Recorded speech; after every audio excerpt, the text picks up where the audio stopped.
इंतखाबात का दौर है, ज़ाब्ते अखलाक नाफिज है, आचार संहिता जिसे हम हिंदी में कहते हैं, मॉडल कोड ऑफ कंडक्ट जिसे इंग्लिश में कहते हैं, तो ये नाफिज है और इसके बहुत सारे पैरामीटर्स हैं जिनके हवाले से लगातार इलेक्शन कमीशन जो है वो अपने वेबसाइट पर अपडेट करता रहा है। जब तारीखों का ऐलान हुआ था उसके साथ ही ये आचार संहिता यानी ज़ाब्ते अखलाक नाफिज हो चुका था और तब से क्या इस बार तब्दीलियां हैं, किन और चीज़ों को मज़ीद इसमें शामिल किया गया है इस बार 2019 के इंतखाबात में, ये तमाम बातें हो ही रही थी कि इसी बीच खबरें इस तरह से आती रहीं कि कई ऐसे सूबे हैं, जैसे मिसाल के तौर पर महाराष्ट्र, जहां पर अकेले महाराष्ट्र में 4000 से ज़ायद अब तक जो रिपोर्ट है उसके मुताबिक ज़ाब्ते अखलाक की खिलाफ वर्जी यानी violation of model code of conduct के मामले दर्ज हो चुके हैं। इसी बीच कल अचानक मिशन शक्ति के कामयाब तजुर्बे के बाद वज़ीर आज़म का कौम से खिताब और अपोजिशन पार्टियों और इंतखाबी उमूर के माहिरीन को हैरत ज़दा कर गया। इंतखाबी ज़ाब्ते अखलाक नाफिज हो और कोई वज़ीर आज़म कौम से खिताब करे, इसको माजी में इसकी ऐसी कोई मिसाल नहीं मिलती। रिवायत रही है कि खलाई साइंस की कामयाबी का ऐलान साइंसदानों पर छोड़ दिया जाता है। इंतखाबी कमीशन नरेंद्र मोदी के कौम के नाम खिताब की जांच कर रहा है। इंतखाबी ज़ाब्ते अखलाक की खिलाफ वर्जी के कई मामले यूं तो सामने आते रहते हैं और कोई पार्टी इससे अछूती नहीं है, लेकिन ये बात जग जाहिर है कि जो पार्टी बरसरे इक़्तिदार होती है उसके लीडर खुलेआम इसकी खिलाफ वर्जी करते दिखाई देते हैं। जो साबका जो तजुर्बात है या जो रिकॉर्ड है उससे ऐसा जाहिर होता है। तो ऐसे में सबसे बड़ा सवाल ये उठता है कि क्या एक आईनी इदारे की अहमियत को कम किया जा रहा है, उसे कम आंका जा रहा है और उसके बनाए हुए ज़वाबित का मजाक बनाया जा रहा है। जो कोड्स हैं, मॉडल कोड्स हैं, उनकी मौकरी की जा रही है। अगर ऐसा हो रहा है तो खुद इलेक्शन कमीशन इसके लिए कितना जिम्मेदार है? क्या इलेक्शन कमीशन इसके लिए कुछ और पैरामीटर्स तय कर रहा है?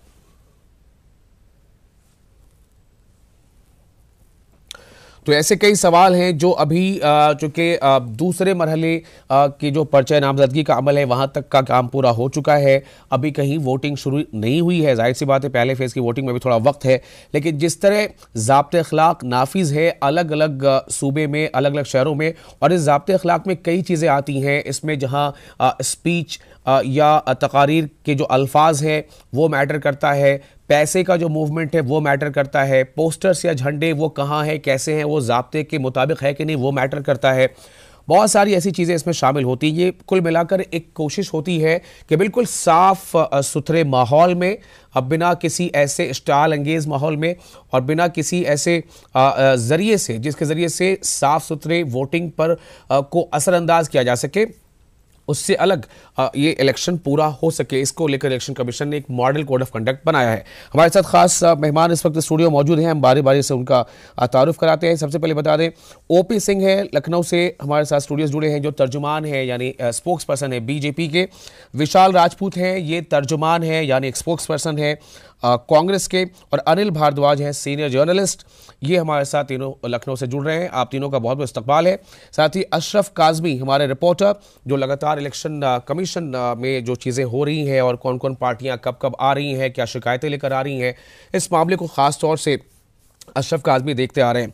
अशरफ, सबसे पहले मैं आपके पास आऊँगा ये जानने के लिए कि 2 फेजेस के लिए नॉमिनेशन फाइल करने का काम जो है वो पूरा हो चुका है, यहाँ तक इंतखाब हमारा आगे बढ़ चुका है। अभी पहले फेज़ की वोटिंग नहीं हुई, उसमें काफ़ी वक्त भी है, लेकिन इसी बीच जो आंकड़े आ रहे हैं वो काफ़ी चौंकाने वाले हैं। ख़ासतौर से मैं एक रिपोर्ट पढ़ रहा था, उसमें जाहिर था कि अकेले महाराष्ट्र में 4000 से ज़्यादा मॉडल कोड ऑफ कंडक्ट के वायलेशन के मामले दर्ज हो चुके हैं।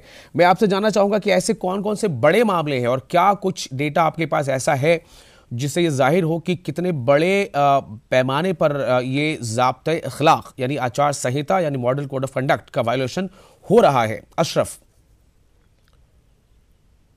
देखिए विशाल, जैसा खुद आपने कहा कि महाराष्ट्र में करीब 4000 से ज़्यादा मामले दर्ज हो चुके हैं। मैं आपको बता दूं इसी तरह से मध्य प्रदेश में करीब 4500 मामले दर्ज हुए हैं। इसमें ख़ास बात यह है कि 80% 4500 में जो मामले दर्ज हुए हैं उसका 80% जो शिकायतें की गई हैं वो पर्सनल है, व्यक्तिगत हैं। मतलब वो किसी कोई पॉलिटिकल नहीं है, वो इंडिविजुअल है, व्यक्तिगत है कि इस प्रत्याशी ने ऐसा किया वैसा किया, इस तरह की शिकायतें हैं। और इसमें भी बाकी जो 10% अगर इसको देखें तो 10% वो शिकायत है जो पॉलिटिकली आप कह सकते हैं कि जहां पर इन्होंने राजनीतिक रूप से आचार संहिता का उल्लंघन किया।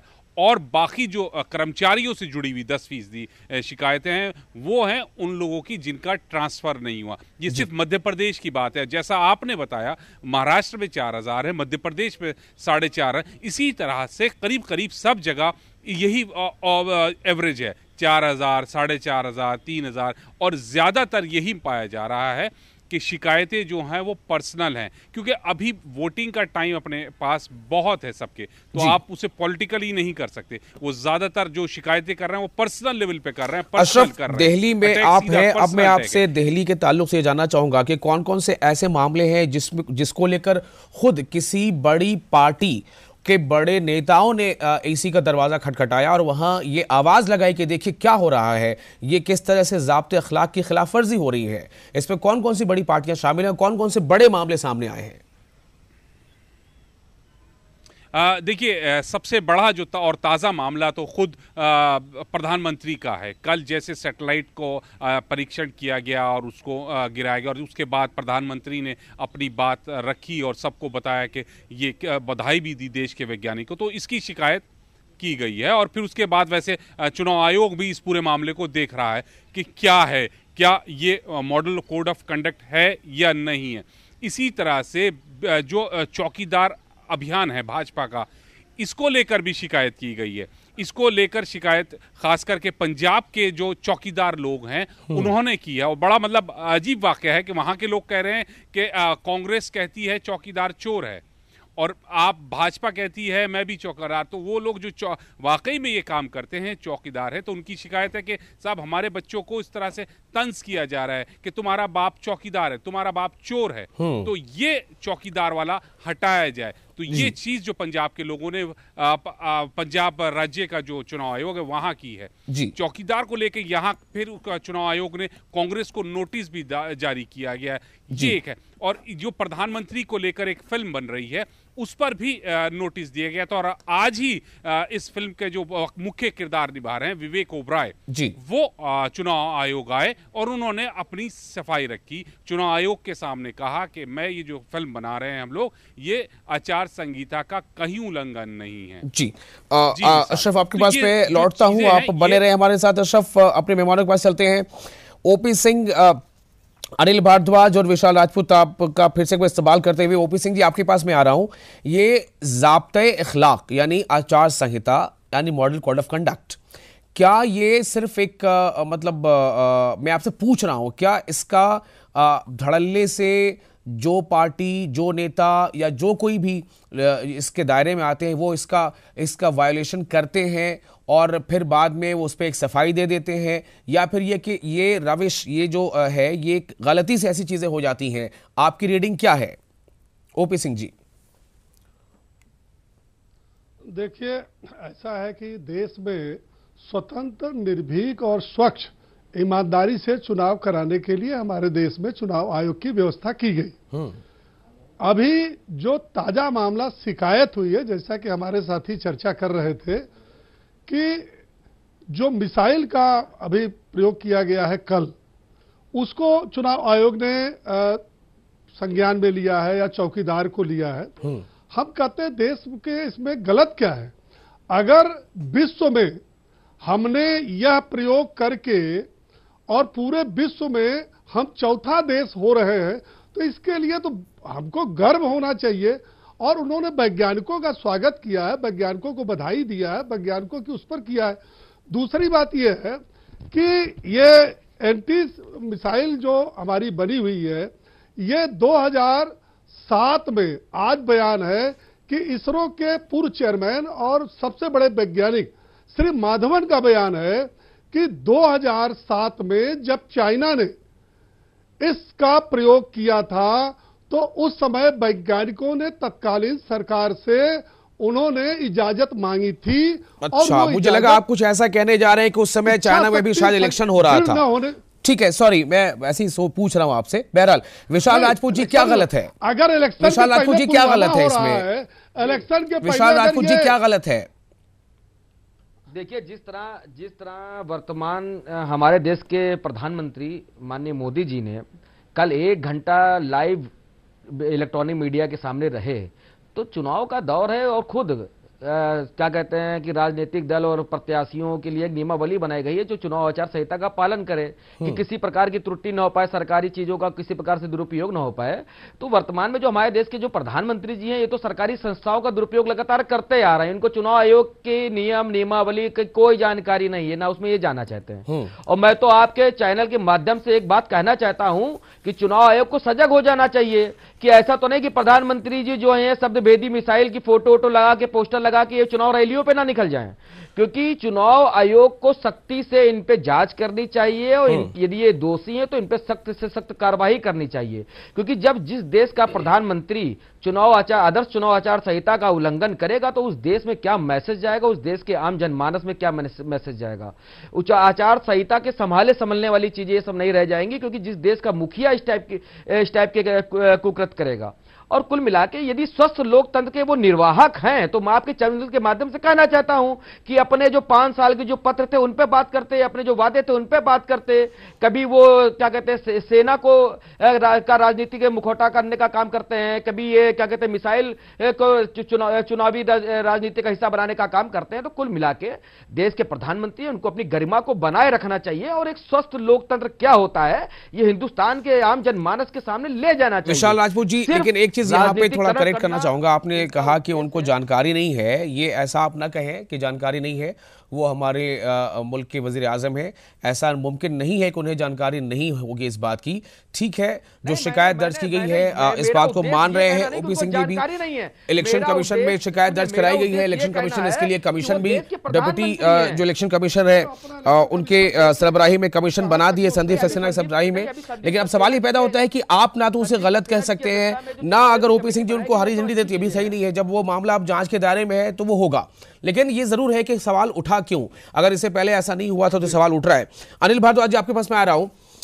बीजेपी का अपना स्टैंड है, कांग्रेस का या दूसरी अपोजिशन पार्टियों का अपना स्टैंड है, लेकिन एक साथ इतने मामले जो आवाज उठे, सीताराम येचुरी ने सबसे पहले लेटर लिखकर के इसके खिलाफ आवाज उठाई, मायावती ने आवाज उठाई, अखिलेश ने आवाज उठाई, महमूद मदनी जो एक्स एमपी हैं उन्होंने आवाज उठाई। तो सवाल क्या इस बात का है कि जानकारी नहीं होना इसकी वजह से कुछ हो रहा है, या जो लोग सवाल उठा रहे हैं उन्हें जानकारी नहीं है कि नहीं ऐसी बातें की जा सकती हैं, आचार संहिता लागू है तब भी?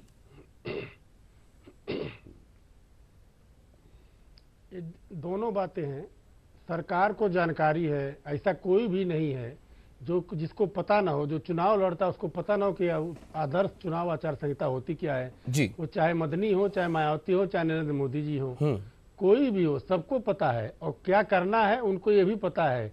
ये सब चीजें जानबूझ करके की जाती है। मैं फिर कह रहा हूँ, इस प्रकार की चीजें जानबूझ करके की जाती हैं ताकि एक तबका प्रभावित हो, कोई वर्ग प्रभावित हो, अगर उसको प्रभाव अगर पड़ता है तो विपक्षी लोग उसके खिलाफ हमलावर होते हैं। मोदी की बात जहां तक है कि उन्होंने कल किया, संबोधन दिया देश के नाम। एक बात आप सोचिए कि पिछले चुनाव में उन्होंने बीजेपी का एक जो कमल का फूल है निशान लगाकर अपनी जेब पर उन्होंने वोट डाला था और सेल्फी ली थी, उसको लेकर आप याद करिए कितना हंगामा हुआ था। लेकिन हुआ क्या? हुआ कुछ नहीं। तो कुल मिलाकर के होता ये है कि ये, और पिछले मुझे लगता है कि सन 2000 के बाद जो चुनाव हो रहे हैं जी, वो इस प्रकार के जैसे होता है कि ट्रैफिक चौराहे पर हम सिग्नल तोड़ करके जाने की जो एक प्रवृत्ति है, उसी तरीके से ये भी हो रहा है चुनाव में भी कि आचार संहिता क्या है यार, थोड़ा सा कुछ हो जाएगा तो कोई फर्क नहीं पड़ता। किसी आप देखिए किसी पर आज तक कार्रवाई हुई कोई तगड़ी, कोई कठोर कार्रवाई आयोग कर पाया? नहीं कर पाया। इस वजह से भी लोग मुतमईन है कि जो चाहे वो करते रहें जी, और जो आयोग होगा सफाई दे देंगे, बात खत्म हो जाएगी। अशरफ, जिस तरह की बातें निकल कर सामने आ रही कि सिग्नल तोड़कर आगे बढ़ जाना, बाद में देखा जाएगा क्या होता है, क्या वाकई अशरफ इस तरह की मतलब एक टेंडेंसी है? और चुनाव इलेक्शन कमीशन, अभी आपने बताया कि मध्य प्रदेश में 4000 से ज्यादा, महाराष्ट्र में 4000 से ज्यादा, ऐसे कई मामले हैं। इतने मामलों का निपटारा, उसके बारे में उसकी इंक्वायरी और कौन सच कौन झूठ और वाकई उसने गलत किया है तो फिर उसके लिए क्या उसको पनिशमेंट हो, चुनाव तो निकल चुका होगा तब तक। बिल्कुल विशाल, देखिए इतनी ज़्यादा संख्या में या इतनी ज़्यादा तादाद में ये शिकायतें की जाती हैं, उसका निपटारा करना कोई आसान काम नहीं है। ये काम शुरुआत होती है जब आप पूरा चुनाव निपट जाता है, उसके बाद इसकी शुरुआत की जाती है और फिर उसमें जांच की जाती है, क्या हर एक मामले को देखा जाता है। जैसा मैंने बताया कि आपको मध्य प्रदेश का जो है एग्जाम्पल दे रहा था कि वहाँ पे 4,500 शिकायतें कल तक दर्ज हुई हैं और उसमें से 80% पर्सनल है। तो उन पर्सनल शिकायतों को तो एक सिरे से चुनाव आयोग खारिज कर देगा एक नज़र में कि ये तो पर्सनल है, हटाइए। बाकी जो बची शिकायतों को उसमें वो ज़रूर संज्ञान लेते हैं। जैसे 10% की बात आ रही है कि ये राजनीतिक रूप से, तो उसमें राजनीतिक रूप से कहीं ऐसा तो नहीं शिकायत है कि वो किसी मतदाता को पैसे दे रहे हैं और रिश्वत दे रहे हों, या कहीं वहाँ पे भड़का रहे, भड़काऊ भाषण ना दे रहे हों, इस तरह के मामले होते हैं, तो उसमें वो कार्रवाई होने की संभावना ज्यादा रहती है। लेकिन यहाँ अशरफ क्या कुछ जानकारी ऐसी है जो 10% इलेक्शन कमीशन जो कह रहा है 10% जो राजनीति से प्रेरित यानी सियासत से जो लबरेज जो मामले हैं जो दर्ज हुए हैं अभी तक, उनमें से किस पार्टी के खिलाफ ज्यादा मामले हुए हैं, कुछ इससे अंदाजा लग पा रहा है अशरफ? देखिए वो दोनों ही पार्टियां बराबर हैं, दोनों मध्य प्रदेश में बीजेपी और कांग्रेस है, वो दोनों एक दूसरे के खिलाफ।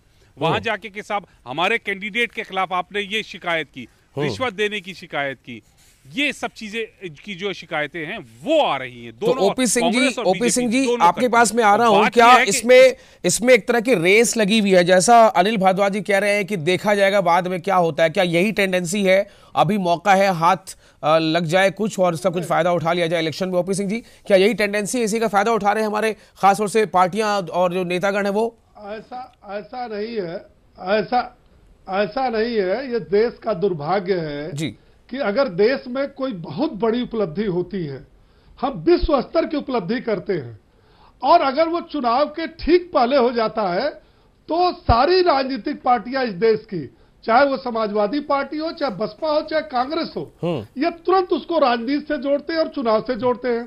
पूरा देश देख रहा है कि पुलवामा अभी आपने खुद एक साइंटिस्ट का हवाला दिया, आपने अभी खुद एक साइंटिस्ट का हवाला दिया, रिपोर्ट्स पे सब लोग पढ़ के जान भी रहे हैं कि ये तकनीक जो है हमारे पास, तकनीक आज की नहीं है, तकनीक बहुत पहले तैयार हो चुकी थी 2012 के समय से ही। लेकिन सवाल ये पैदा होता है उसका इस्तेमाल ऐसे समय क्यों किया गया जब मॉडल कोड ऑफ कंडक्ट लागू है? सरकार ने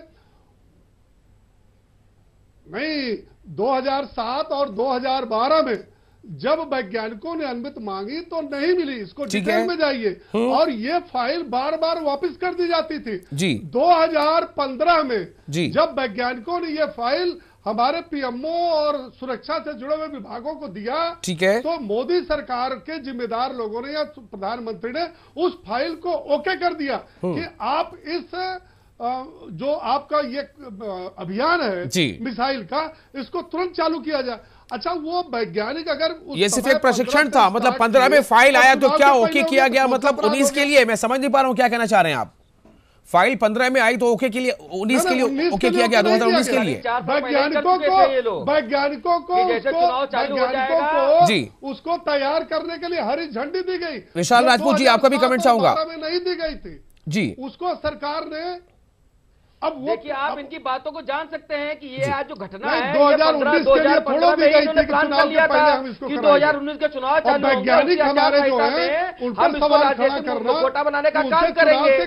और आप खुद सोचिए कि पुलवामा की बात करते हैं तो पुरानी बातों पर नहीं जाना चाहता हूँ। 56 इंच का सीना सब दिख गया था, ये 56 इंच का सीना होता तो पुलवामा की घटना ना होती। और दूसरी बात मैं आपके चैनल के माध्यम से बताना चाहता हूँ, अभी क्या कहते हैं कि रेलवे टिकट और क्या कहते हैं कि बोर्डिंग पास पर भी जो मोदी जी की फोटो है वो भी चुनाव आचार संहिता का बहुत बड़ा उल्लंघन है, क्योंकि देश का एक बहुत बड़ा तबका वहां उस चीजों का यूज करता है। तो कहीं ना कहीं इन सब चीजों को चुनाव आयोग को सख्ती से निपटना होगा और सख्त से सख्त निर्देश देके इन सब चीजों पे काबू पाना होगा। क्योंकि देखिए, चुनाव आयोग के सामने सारे प्रत्याशी हो चाहे सारे नेता हो, सब एक समान है, सारी पार्टियां एक समान है, उनको एक निर्णय, ठोस निर्णय लेना पड़ेगा। क्योंकि आज जिस तरह की कल की जो घटना है, हमारे देश के प्रधानमंत्री जी ने जो इलेक्ट्रॉनिक मीडिया में 1 घंटा बैठ के कल की घटना बता रहे हैं, जिस तरह सपा के साथी उपलब्धि देश की नहीं बता रहे हैं, देखिए बता रहे हैं कि कल की घटना नहीं, आचार संहिता वाली घटना बता रहा हूं। पुलवामा को दुर्घटना ही लोगों ने बता दिया। नहीं, मैं ये कह रहा हूं कि इसको जिस तरह घटना हुई है, तो चुनाव आचार संहिता का उल्लंघन हुआ है, उसको घटना नहीं क्या कह देंगे, स्वर्णिम प्रोग्राम कह देंगे। विश्व में देश का सम्मान ऊंचा हुआ है, उसको घटना सम्मान ऊंचा हुआ है, तो मैं इसरो पार्टी के और डीआरडीओ के अधिकारियों वैज्ञानिकों को धन्यवाद देता हूं, बधाई देता हूं, जिन्होंने देश का गौरव और देश को बड़ी महाशक्ति में शामिल करने का अपना अभूतपूर्व योगदान दिया है, वो उस चीज के पात्र हैं। मगर चुनाव चलते समय यदि किसी प्रकार का हमारे देश के प्रधानमंत्री जी इस टाइप की हरकत कर देंगे तो चुनाव आयोग का उल्लंघन नहीं होगा तो क्या होगा, उसको क्या कहा जाएगा, आप बताइए। जी अनिल भारद्वाज जी, सवाल यहां पर सीधा है कि एक व्यक्ति, यानी ठीक है वो वजीर आजम है, इससे कोई इनकार नहीं, वजीर आजम है, लेकिन वो इस वक्त उम्मीदवार भी है और आचार संहिता लागू है। क्या कुछ दूसरा रास्ता हो सकता था? ये अलग बात है। अभी इलेक्शन कमीशन ने जो कमेटी बनाई है उसने बात पर ट्रांसक्रिप्ट मांगा है, यानी क्या वर्ड्स कहे गए उसका अध्ययन होगा, उसका मुताला किया जाएगा, फिर तय किया जाएगा कि ज़ाब्ते अखलाक की खिलाफ वर्जी है या नहीं है। लेकिन इस यहां तक नौबत पहुंची क्यों? क्या कोई दूसरा रास्ता था? अनिल भारद्वाज जी, देखिए, चुनाव अगर सर पे है और अपनी तरफ लोगों को आकर्षित करना है, वोट बैंक बढ़ाना है, तो ये तो प्रधानमंत्री को घोषणा करनी ही पड़ेगी, चाहे बतौर वो प्रधानमंत्री कर रहे हो या बतौर पार्टी के किसी कार्यकर्ता के माध्यम से या कर रहे हो। सबसे बड़ी बात ये है कि आप देखिए कि श्रेय लेने की जो बात होती है वो नेतृत्व को ही जाता है। 71 जब पाकिस्तान और बांग्लादेश अलग, यहाँ मेरा सवाल सीधा सा है, जो अभी ओपी सिंह जी कह रहे हैं कि 2007, 2012, 2015, तो 15 में अगर फाइल गई तो क्या वो फाइल 19 तक के लिए थी? मैं सिर्फ जानना चाह रहा हूं। देखिए, फाइल होता क्या है, वो तो लटकी रही, जो भी किया उन लोगों ने। सबसे बड़ी बात है कि चुनाव के ऐन वक्त पर घोषणा करना। अब ये मैं आपको बता दूं, जो मुझे लगता है, आप देखिएगा कि चुनाव आयोग इस पे कुछ कर नहीं पाएगा। हाँ ठीक है, विपक्षी दल हंगामा कर रहे हैं, मोदी जी को जो लाभ लेना है या जो मिलना है वो मिल चुका है, विपक्षी दल हंगामा करके जो करना होगा कर चुके। और अगर देखा जाए तो वाकई में अगर देखा जाए पीछे की जो सियासत कहते हैं, खबरों के पीछे खबर, तो यही माना जा सकता है कि मोदी जी ने एक जैसे जो 72,000 की योजना है उसके बाद एक तरह से। चलिए, बहुत बहुत शुक्रिया आप तमाम मेहमानों का। अशरफ काज़मी, आपके बहुत बहुत शुक्रिया। तो यहाँ पर बातें सिर्फ दलील की होती हैं। अगर हमारे पर कोई एक कमी या कुछ एक दाग नजर आ रहा है तो फौरन टॉर्च लेके सामने वाले के दाग ढूंढे जाते हैं और सवाल ये पैदा होता है कि आखिर में जो एक इंडिपेंडेंट बॉडी है, कॉन्स्टिट्यूशनल बॉडी है इलेक्शन कमीशन, क्या उसको जो इख्तियारात दिए गए हैं, हासिल हैं, वो अपने इख्तियारात का पूरा इस्तेमाल कर पाती है जैसा कि ऐलान होता है? अगर उस अपने इख्तियारात का ऐलान नहीं कर पाती है, इसका मतलब है कि मुल्क के अवाम के साथ इंसाफ नहीं हो रहा है। कर पाती है तो मुल्क को एक साफ सुथरे माहौल में, और जो ज़रूरत है इसके लिए ऐसे हालात में इलेक्शन हो और सरकार बने। बहुत बहुत शुक्रिया आप तमाम लोगों का। नाज़रीन, आप बने रहे न्यूज़ 18 उर्दू के साथ ताज़ा और अहम खबरों के लिए। फ़िलहाल मुझे दीजिए इजाज़त।